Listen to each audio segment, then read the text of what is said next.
गई बीच गलिया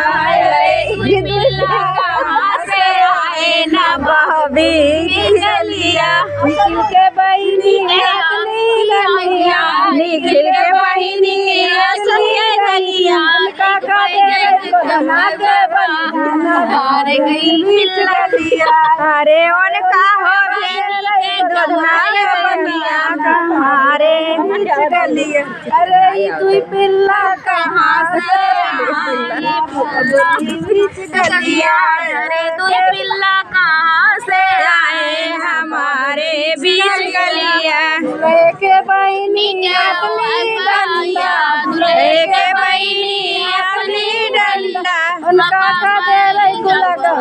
के बंडा ना भाई बीच गलिया उनका दे रही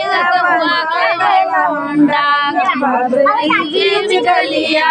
रे तू पिल्ला कहाँ से आए नवाब बीच गलिया रे तू पिल्ला कहाँ से आए नवाब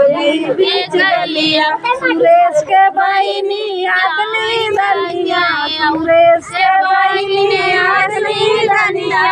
काका दे रही गौवा के बन्ना नवाब बीच गलिया